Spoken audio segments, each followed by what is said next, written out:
Hey, traders. Just wanted to take a look at a few video game stocks today because why not? We'll start off with EA, just because EA is the one with, I think, potential opportunity, like right now. We just are zoomed out on this asset. I mean, going back to like July 2011, where we were in this wonderful uptrend, and things just got nuts towards the end of the uptrend. And this happens, buying climaxes, right? Look how we painted a beautiful rising wedge pattern, those red trend lines that converge and they're upsloping. And then this is it, right? Leading up to earnings, you broke out of that wedge just barely and formed really severe bearish divergence on both oscillators. And these are things for you to, I mean, you can identify this stuff on any asset, on any market at any time. So it's good to, just kind of have a biopsy of an asset that had a wonderful run, and then how did it all end? Ended on technicals, ended on earnings, big gap down, and it wasn't over when you gap down. You actually touched this upsloping support, briefly, like one day before just having a few days of lulling and more gapping down. And yeah, again, you went from 150 all the way to $74, talking about on that move 50% of your value was lost, right? So since then, we've had a really nice recovery, and this had to do with the macro, the stock market, right? That recovered, Christmas, or was it 26th of December 2018. So it spiked too, but you can see how it hit the channel's old support, used it as resistance, and has stayed out of it since, which is, that sucks, but it doesn't mean that you can't remain going to the upside outside of the channel. And what I'm looking at is, after this nice recovery, after you lost 50% of your value in it didn't take that long. It was a 6-month period. So, but at this point, I just see a technical thing. I see that you've had a recovery and you've now made higher lows. But on the way down, you were, it's down sloping consolidation after the impulse, which is good. And I think all you've got going on is momentum shifts, right? When we can see momentum shifting, when you were making once a lower low, the lowest low, now you're making higher lows near the left shoulder, near that previous low. It's actually higher than that, which is good. So that does mean that there might be more value down at like $90, about $5 away. But as it stands now, you're really trying to hold on. It looks crazy. You're holding the 236. And that 236 is from the all-time high to the lowest low. You ran up 38% of the way, and that is where you began to reverse your price, which is exactly what we know about Fibonacci. It was your first fib node where it made sense to reverse. But when you reverse, we don't know how deep you're gonna, or how far you're gonna sell off after the reversal. Well, it wasn't much, and it was certainly a higher low than the previous low. So now, again, with that being said, okay, clear pattern is starting to develop, whether we break to the upside now or if we go down to $90 before breaking the upside.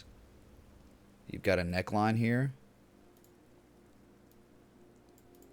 and I covered this on the stream yesterday, covered it with patrons, and now I'm covering it with you because there's still opportunity here. All right, so you're very close to the entry if you think that 92.40 is it. If you don't think we'll go to $90.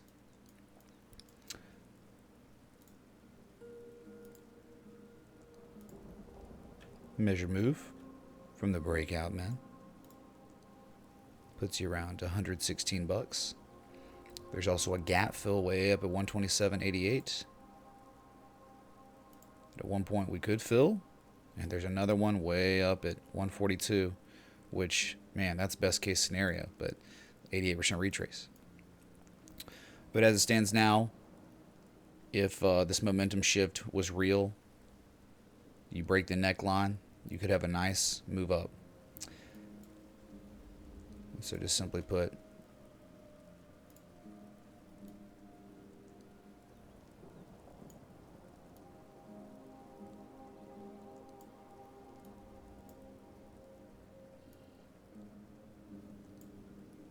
Just depends on where you want to take your long. If you think it's over, if you think the run's going to happen now, all right, you're going to have a deeper stop, because you always want to have that stop on inverse head and shoulders below the left shoulder.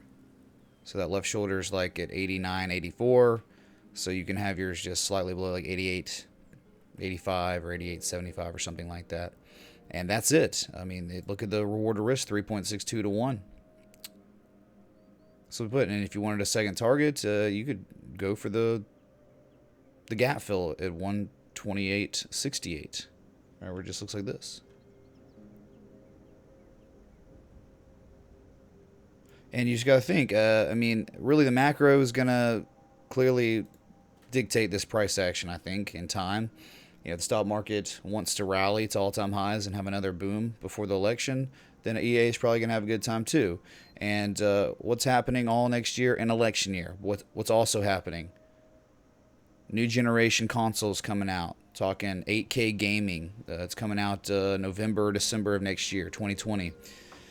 So there's going to be a lot of hype and a lot of buzz leading up to that. And often we get events like that that can propel prices higher on, you know, assets like EA, Activision, Take-Two. Activision, which has already been doing things. Already been doing things, man. Up 15% since this all began. But kind of stalling, right? Kind of stalling pretty hard. You know, one idea I had about Activision is after its nice run, maybe there's the idea, and of course it could be invalid. 61% right here. Yep. Fine. I think there's an opportunity on Activision for a trade if you miss the boat. This is if, you know, if it plays out. We don't know, right? There's downside potential here because you've rallied, had a really nice rally. You filled some gaps, you sold off, and now you're attempting your rally. The attempted rally is very, very weak. It's so weak, there's not even any positive momentum. There were 2 histogram wicks of positive momentum on slightly lower highs. Extreme amounts of bearish convergence. And we're starting to bearishly engulf today. So, and I'm not saying this is going to happen, but I'm saying, like, if you're looking for areas of value to take a trade, a great area of value would be 47.84. That's what technical analysis is about. Technical analysis is not about telling the future. It's about trying to help you signify where areas of value are and why it could make sense and why a reversal could happen at those areas. All right. I mean, the area for Activision is long past the value, dude. Okay, 78% retrace on a high or low way back here in May. Look what it's manifested into. Since the PCZ of this bullish cipher was hit at 41.81. You ran all the way to 57.10. What is that? I mean, that is 36.71% since that.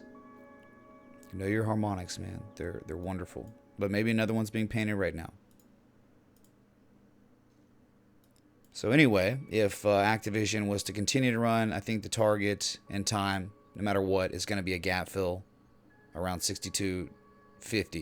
$62.50. Okay? That's it, man. That's also the measured move of kind of that rounding bottom that we had.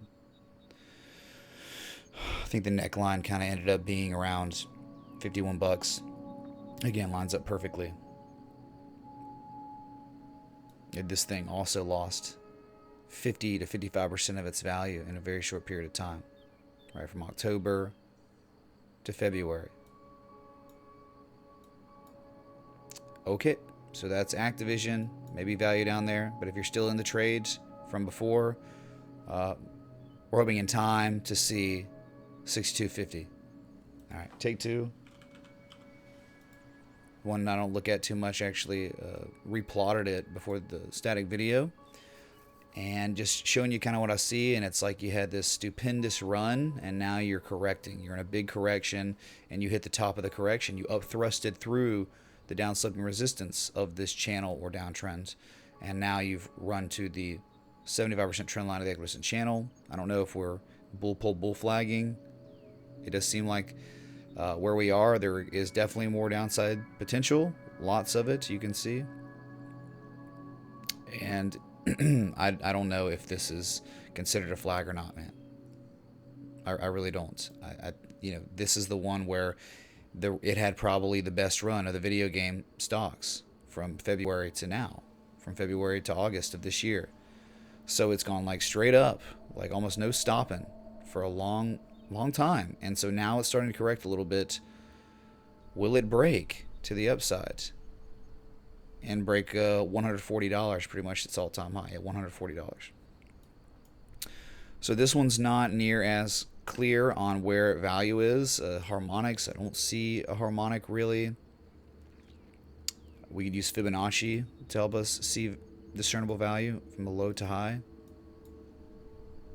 Well, we almost hit a 38% retrace, so you're at the common retrace area, or close to it anyway. So we know the common retrace area between the 618 and 382, that's between 104 and 116.45. You're close. But again, I don't know. I need more data. I'd like to see a more like a larger structure develop or something. Okay, you know, we sold off. Maybe we attempt our rally and make a lower high or a higher high, and then fail and then dump again. All right, but either way, you know, after such nice runs like that, you go through corrections, and we're just in one right now. Been in it for over a year. So that's Take Two. Probably the best performing video game stock of 2019. But with that being said, when you are the best performer of the year, that you're paying premium for an asset versus paying for something that might be at areas of value. We just looked at Activision and EA, much different charts than Take Two, right? Yes. So, all right, man. I wish there was more. If there was a setup here, I'd give it to you. All I think is we're in a correction. Okay. So, hey, if you enjoyed the static video on these video game stocks, hit that like button, that bell, that sub. Please leave a comment in the section below. I'll be live later today with some crypto and stuff and some more stocks, commodities, gold, corn, whatever you want, man. So until next time, respect the TA.